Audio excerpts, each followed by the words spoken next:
So now in 2025, we're getting close to about 1.5 years since the R36S originally released, and a lot has happened since then. We've had not only new handhelds that could be seen as competitors to the R36S come out, but there's also been new updates to the R36S. There have been a ton of R36S clones that have hit the market. So in this video, I wanted to do a sort of re-review of the R36S in 2025, especially focusing on a lot of the updates that have happened since I originally reviewed this handheld about 1.5 years ago. So getting into it, here is a new R36S which I recently bought from AliExpress. I'm going to put a link down below in the description to this handheld. It'll be an affiliate link. It comes at no extra cost to you to use, but it helps support the channel.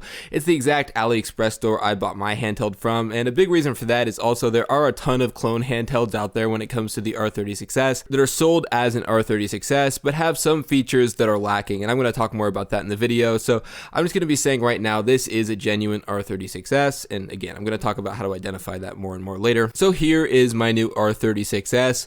Not every single R36S you'll find is going to have the same box, and that's an interesting thing about the R36S is there might be slight tweaks between all the genuine R36Ss. So if you get a different box or there's something that might seem a little bit different, don't freak out. It definitely could still be genuine. So as you can see here, I got the black R36S. It comes with just about what you'd expect. You have a charger, an instruction manual, a screen protector, some wipes for putting the screen protector on, and of course the handheld itself. And yeah, this is the R36S. In a 2025 R36S really doesn't look any different from a late 2023 R36S. So you have the 3.5 inch 480p screen, which might be a tiny bit different from the OG R36S screen, but really nothing different at all. You have your D-pad, your ABXY buttons, your start, select, and function buttons, 2 analog sticks. On the bottom you have 2 USB-C ports, a headphone jack. On the left side you have your power, reset button, and your micro SD card slot number 2. On the right you have your volume buttons and the micro SD card slot number 1, which has a sticker over it. I think my original R36S had the same sticker over it, and it's quite difficult to get off actually, so a little bit annoying, but it's just a sticker, and maybe you could use a knife or something as long as you're not too worried about scratching the side. It's a bit annoying, but yeah, you do get that sticker on there. On the back you have on the top left another sticker and your shoulder and triggers, and a nice feature for the back, you have an easily removable battery. So I'll talk more about the controls and some changes that have taken place with the controls, but first let's turn it on so you can see what it looks like. From my understanding, a sign of the genuine R36S is that you have this splash screen here, and then you have here the ArcOS 2.0 screen coming on. From my understanding, clones do not show this generally. The genuine R36Ss should run ArcOS, and typically the clones will run Emulation, which in itself isn't horrible, but ArcOS should be better, and you definitely want a genuine one. I'm going to talk more about the clones later. Apparently there is I'm not sure if it's fully functioning, but a version of ArcOS that you could use if you happen to get a clone. So if you're familiar with ArcOS or just even any other retro handheld, everything here should be familiar. You have all of your different consoles here. You have a settings page and some more things you can tweak there. You can also press the start button to access more settings. You can just go through all of your consoles here and select one, and then you have all your games, and of course it comes preloaded with games. You also are at liberty to bring your own card over. There's videos out there if you want a more in-depth review of ArcOS, but I think it gets the job done, and especially on a handheld like the R36S that comes in typically at around $30 to $35 US. I would say easily on AliExpress with coupons, you could find the R36S for like $28, $29, maybe even after shipping and taxes if you get lucky in the US. I paid maybe about $33 or so for mine after all the fees, so it's definitely an affordable handheld, and to be able to have ArcOS on here, I remember when the R36S came out, it was really revolutionary, and it was even more expensive than it is now. Back then it was like, wow, what a great deal, and as time has gone on, it's got cheaper and cheaper, and I honestly feel like as time goes on, it just feels like more and more of a value as the prices slightly creep down. So before I get into the emulation, I'll talk about the controls really quickly. I would say the D-pad is okay. It definitely feels a bit less stiff than it did on my OG R36S. It's definitely not the best D-pad out there, but I do think it gets the job done. If you're playing some game that's extremely sensitive to accidental diagonals or something like that, or you just prefer a more clicky D-pad, I don't think you'll love the D-pad on the R36S, but for general use, I really actually find it to be quite usable. There's no huge problems with it. I didn't love the original R36S D-pad, but these updated units, which have been around for quite a while, while, they definitely are an improvement and I think are fine. It's the same case with the ABXY buttons. The ABXY buttons were originally really stiff, and now these feel a bit better. They're still not perfect, they're still not absolutely ideal, but again, for a $30 handheld, they get the job done perfectly fine, and if you're not comparing them to anything, they're good, especially because they've improved from the original R36S. They still have that weird thing where when you press one down, for example the B button, the Y button will move around a little bit. I believe you can actually go in and try to cut the connector to fix it. I'm not sure if that's still something you can do with this version of the R36S. I would assume you could. People were doing it with the OG model. Please research that before actually doing it, but there's not actually a problem with that. From my understanding, the problem is only aesthetic. It's not like the buttons are themselves being activated or anything. It just moves around a little bit. So if that bothers you, you might be able to fix it. But yeah, the buttons are fine. And then for the sticks, I would say the sticks are good. A lot of the stuff you're going to be playing on here probably isn't going to be using the sticks, but for the times that you do want to use them, I'd say they're good. And it's nice to have sticks that are this usable, or even sticks at all, frankly, on a handheld that's about $30. So yeah, I'm happy with these controls. When it comes to the shoulders and the triggers, I would say they're good. They're very clicky, they're very loud, they make kind of a popping noise. So for me, that's a bit annoying. I prefer the quieter ones, but it is what it is. As long as you're not using it in an environment in which you need to be super quiet, I don't think it's the end of the world. At least they're usable. You know, certain shoulders and triggers on cheap handhelds can maybe be awkwardly positioned or not want to be pushed in the whole way. I wouldn't say that's the case with the R36S at all. I think this is a very comfortable handheld, at least for me. So while definitely a bit loud and the controls aren't the best I've ever felt in my life, I actually think the R36S is a very comfortable handheld. So when it actually comes to playing games, most significantly, the R36S comes in with 1GB of RAM and an RK3326. So the RK3326 isn't a ton of cheap handhelds, so you might be familiar with many other handhelds with the exact same specs. You're going to be getting about the same performance here as a lot of other handhelds, but I'll just get into it for those who are unfamiliar. You're going to be good for all low-end 8-bit, 16-bit era consoles, so that's going to be everything up to the PlayStation 1. So, you know, NES, SNES, Genesis, Game Boy Advance, anything like that. Pretty much everything that's obviously less demanding than the PlayStation 1, you're going to be good. And up to the PlayStation 1, you're going to be good as well. Even on a lot of games, you're going to be able to get away with a 2x resolution.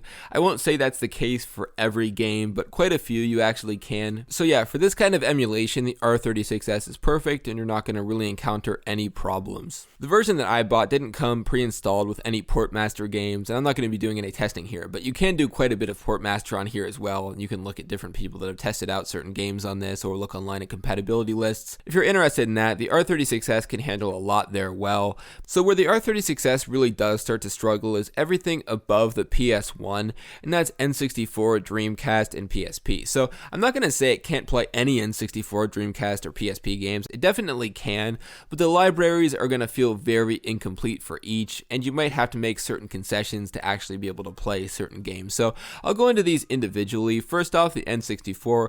I would say N64 is actually very playable on here for a lot of games. For example, Super Mario 64 seems to be good on here. I don't think I've ever completed the game on the R36S, but it does appear to work very well. And that's going to be the case for the more commonly known easy to run N64 games. They're going to be good on the R36S. But when it comes to the more difficult, higher tier N64 games, for example, Cruisin' USA or Cruisin' Exotica, yeah, there's no way the R36S is going to be able to run those. Even with certain tweaks, changing the emulator used in the settings, which definitely can increase your performance a bit here and there. I wouldn't even recommend trying to tweak those because I don't think there's any way certain N64 games are going to be playable. So for N64, I would say a decent amount of its library, but certainly not all. And then for Dreamcast, I'd say performance is good for some games, but that's not going to be a whole lot. A lot of games are going to struggle with frame skip and lowered resolution on some games. You'll be able to get pretty good performance, but I definitely wouldn't buy the R36S if you want to do a lot of Dreamcast emulation. Definitely some of the easier to run games will be good, but quite a few are just going to be out of reach, unfortunately. And then for the PSP, I would say you have pretty decent performance on a lot of games, especially the easier ones like a lot of platformers are going to be good. And then when you have even harder to run games, there are some surprises of games that actually seem to be pretty good. Others are good some of the time. For example, here in GTA, you can get good performance in a lot of enough parts, but you'll experience slowdowns in certain parts of the map. I would say with settings tweaks, you probably could get GTA here to a point where it's playable using maybe higher amounts of frame skip, but it's definitely not going to be ideal. But I would say yes, here in the PSP, quite a bit is going to be good, but definitely some of the notorious hard to emulate PSP games are not going to be playable at all. And especially here, you have a 4:3 screen, and the PSP is of course 16:9, so never thought that PSP or really anything that's 16:9 has looked good on a 3.5-inch 4:3 screen. So I'll leave that up to you. I personally don't love playing PSP on here, but of course you do have 2 analog sticks here, so that's going to come in handy for certain games like PSP, and also back on the N64 they came in handy as well. So definitely for some of these consoles that do use 2 analog sticks, it's nice to have them, and I think it's a good addition to the R36S. But for whatever reason, maybe you don't want any sticks. So I want to talk a little bit about the alternatives, especially focusing on the ones that have came out since the original reviews came out for the R36S about 1.5 years ago. So first I wanted to mention all of the H700 Anbernic handhelds. So there's so many, way too many to mention, I lost count, but pretty much all of them I would say typically come in at around $20 to $35 or so more than the R36S. So I would say they're still budget, but definitely not as budget, not as cheap as the R36S. So that price increase might just take it out of the realm of consideration for some people, but I thought it was worth mentioning because there's so many different varieties. They're quality handhelds, there's good custom firmware options, they all feel really nice. Certainly some people might have some complaints, but most of them are definitely nice. The only thing is, with really any handheld, even if you're going to be paying $20 or $30 or more, you could basically say really similar things about what it can handle emulation wise. So yes, the Anbernic H700 handhelds are more powerful than the RK3326 that we have in the R36S. I would still say the same things though. I would say yeah, it can handle everything up to the PS1. It can handle a lot of N64, a lot of Dreamcast, but not all, and the same with the PSP as well. A lot of PSP, but not all, and similar things can be said about the R36S. So certainly these H700 Anbernic handhelds are a bit more powerful, but nothing monumental. You could go a bit cheaper with a Miu Mini Plus, which typically can be bought for around $40 to $45, I believe, and the Miu Mini Plus is actually a bit less powerful than the R36S, so you can definitely get a bit more performance here on the R36S, especially if you want to play certain N64 or Dreamcast PSP games like I said. Really those can't be touched much on the Miu Mini Plus at all, so definitely don't get the Miu Mini Plus if you even want to attempt to play any of those games because it's just not really powerful enough to handle it. Typically for a bit cheaper, maybe about $35 to $40, you can find the Miu A30 as well, which is of similar power to the Miu Mini Plus, can basically play everything up to the PS1. You can do some N64, some Dreamcast. It definitely is made a lot better with custom firmware. I would say the A30 is a good handheld. It's of course a mini handheld, but probably the best alternatives worth mentioning, the ones that are the closest, the ones that are often very cheap, are the slew of similar, usually RK3326 handhelds you can find on AliExpress, not usually made by some known brand. There's a ton of them out there, so many that I'm not really going to mention them by name. As an example though, you could look at like the R36H, which is essentially a horizontal version of the R36S. There's so many that I'm not going to vouch for any of them, but you can look into it, watch individual reviews if you're into that. But I would say the R36S is tried and tested. It has a huge community, and it's probably better to go with an R36S if you're going to go down this route. Not trying to dissuade anyone from checking out these other handhelds, but usually they're going to have less support, be of the exact same performance and power as the R36S, and probably you can usually get an R36S for a bit cheaper. I'm not saying there might not be any pros to any of these other handhelds, but in my mind, unless you really don't like a vertical handheld with sticks or whatever, probably the R36S is the best tried and true option. But now something that's become more of a problem, especially popping up maybe around 6 months or so ago, maybe they were around before that, but it became more widely discussed then, that's R36S clones. And the R36S already in some way is kind of a clone, but now there's clones of clones, and they're not labeled any differently on AliExpress than the R36S. So like I mentioned earlier, I'm going to link down below in the description the exact listing I bought this genuine R36S from. So as long as the seller doesn't change anything, you can just use that link. It'll be an affiliate link, it comes at no extra cost to you, like I said, but it helps support the channel if you use that. Also, I'm going to have on screen, and I'm going to link it down below in the description because it can change, a wiki, and you can also find it on Reddit as well for the R36S, where they show which sellers have genuine and which have clone R36Ss, because some bigger shops are selling clone R36Ss. You probably want to know before you buy it rather than after you buy it. There definitely are some differences. For example, I believe the clones typically only have 1 stick of RAM. There's other differences you can find as well in the software, and there is actually a definitive intuitive way of checking just by looking at a file. So all in all, I think the R36S, like I alluded to already, is definitely a fantastic budget option in 2025, and I still think it's the cheapest that I would go where I could say this is a good handheld. There might be some a bit cheaper that I would say are really good for the money and might be good for beginners, but really when I would actually start recommending a handheld, something that's more serious, something that you can do a lot with, even though it might not have Wi-Fi and Bluetooth compatibility built in, you can play Portmaster, go up to the N64. It's really capable for just $30 or $35 depending on coupon sales, etc. Like I keep saying, it's just a fantastic buy, and I still think in 2025 it's the reigning budget king, and I don't see anytime soon a handheld taking the throne unless something comes out for $25.